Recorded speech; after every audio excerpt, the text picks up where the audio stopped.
আমি সিআইডির একজন অফিসারের কাছে শুনেছি, এটা 2024-এর যে ঘটনা, এটার আগে। তখন তিনি বলেছিলেন যে ভাই, আপনি কি জানেন যে এই যে আলেমদের যাদেরকে জেলখানায় নেওয়া হয়, এই যে মিজানুর রহমান আজহারির যেই বাংলাদেশে থাকতে না দেওয়া, এটার পেছনে সবচাইতে বেশি কলকাঠি নাড়ছে কারা? এই এই যে ইসলামী আন্দোলনের যে চরমনের যেসব, ওই যে হাফিজুর রহমান কুয়াকাটা, তারপরে তার ভাই, এগুলো তো এরা বহু আগে থেকেই ভণ্ড।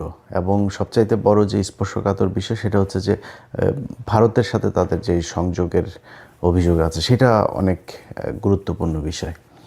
তো এই কারণে তাদের ব্যাপারে আমি জামাতকে তখন সতর্ক করেছিলাম যে দেখেন, আপনারা এই কাজটা করেন না। তখন তারা একটা উত্তর দিয়েছিল যে ইসলামী অন্য জামাত ইসলামের বাইরে যে দলগুলো আছে তাদের মধ্যে এই ইসলামী আন্দোলনের একমাত্র তাদের সারা দেশব্যাপী বেশ কিছু মাদ্রাসা আছে এবং তাদের সাংগঠনিক কিছু কার্যক্রমও আছে, যে কারণে তারা চায়।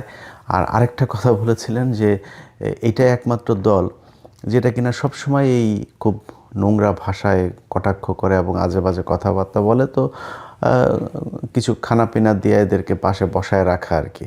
তো অনেকটা এইরকম জামাতের একটা পলিসি ছিল।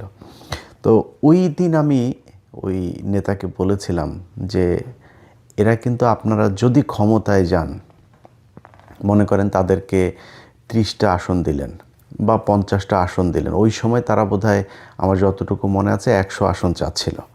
তো আমি তাকে বলেছিলাম যে আপনারা তাদেরকে যদি নাকি 30, 40, 50 বা যে কয়টা আসনই দেন, তো সেই আসনগুলো তো মূলত তাদের আসন না।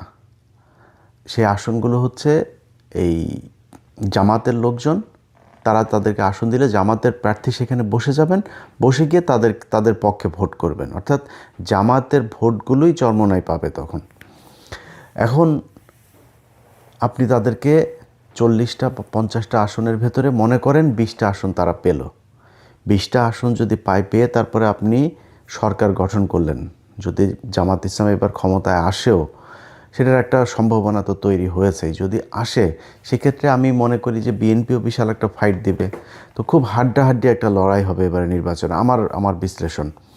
তো যদি এরকম হয় যে জামাত ইসলাম ধরেন 160টা পেল বা 155টা পেল বা 170টা পেল, বিএনপি ধরেন 130টা পেল, বা মানে আমি সাপোজ একটা কথা বলছি, এখন এই চরমোনাইকে যদি 20টা দেওয়া হয়, তার মানে ম্যাজিক ফিগার তো হচ্ছে 151, 151 আপনাকে পেতেই হবে।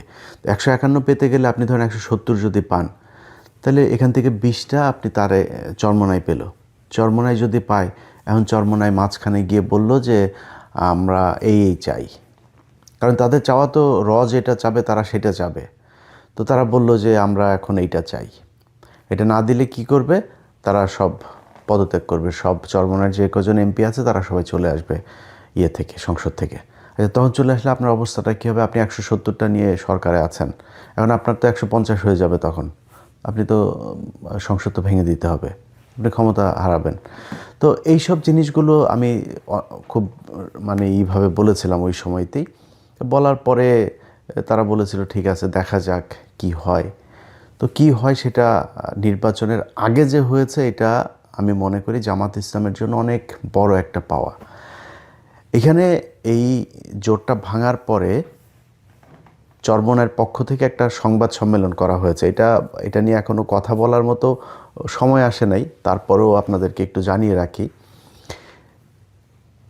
ডাক্তার শফিকুর রহমান একটা কথা বলেছেন যে তারেক রহমানের সাথে যেদিন তাদের দেখা হলো খালেদা জিয়া মারা যাওয়ার পরে, যে আমরা নির্বাচনের পরে সরকার গঠনের আগে আরেকবার বসবো।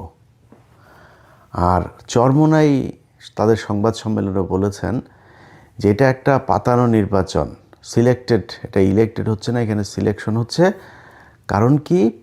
কারণ হচ্ছে এরা মিলেমিশে তারপরে করবে। এই কথাটা আজকে যারা আমার ভিডিওটা দেখবেন তারা মনে রেখেন। খুব সমূহ সম্ভাবনা আছে, মাঠে বিশাল তোড়জোড়, বিএনপি জামাতের মধ্যে ব্যাপক বিরোধী একটা ভাব। কিছু কিছু মানুষ তো আছে প্যাচ লাগানোর তালেই আছে, বিএনপি জামাতের মধ্যে একটা বিশাল দ্বন্দ্ব তৈরি করা, আওয়ামী লীগ বিএনপির মতো অবস্থা তৈরি করা, এটা তো আছে। কিন্তু একটা শ্রেণী নির্বাচন করলে তো ভাই একই দলের মানুষও তো নির্বাচনে প্রতিদ্বন্দ্বিতা করলে তারা একজন আরেকজনের বিরুদ্ধে তুমুল বিরোধিতা করে, সেটা তো আছেই, থাকবে, কোনো সমস্যা নেই। কিন্তু একটা সমূহ সম্ভাবনা আছে বিএনপি অথবা জামাত যারাই ক্ষমতায় যাক, একক সংখ্যাগরিষ্ঠতা পাক, যদি পায় তাহলে সরকার গঠন হবে দুই দল মিলে। মানে দুই দল না, এই দলের সাথে জোটে কিছু আছে, এই দলের সাথে জোটে আছে, বাট মানে মূল তো এবার খেলা তো হচ্ছে জামাত আর বিএনপির মধ্যে। এই দুই দলই সরকারে থাকবে, আমি যতটুকু এই দিক ওই দিক থেকে নানানভাবে জেনেছি আর কি। এটা হওয়ার একটা সমূহ সম্ভাবনা আছে। অতএব এত এই এই চরমোনার যে ইয়েতে আপনার সংবাদ সম্মেলনে যে কথাটা বলেছে যে বিএনপি আর জামাত মিলেমিশে ইলেকশন না সিলেকশন করছে, এটার কিন্তু ভ্যালিড একটা পয়েন্ট আছে। এটা চরমোনাই কোনোভাবেই চায় না। এবং চরমোনাই যখন দেখেছে যে না, চরমোনাইকে তো এখানে ঢোকানোর একটা উদ্দেশ্য আছে, সে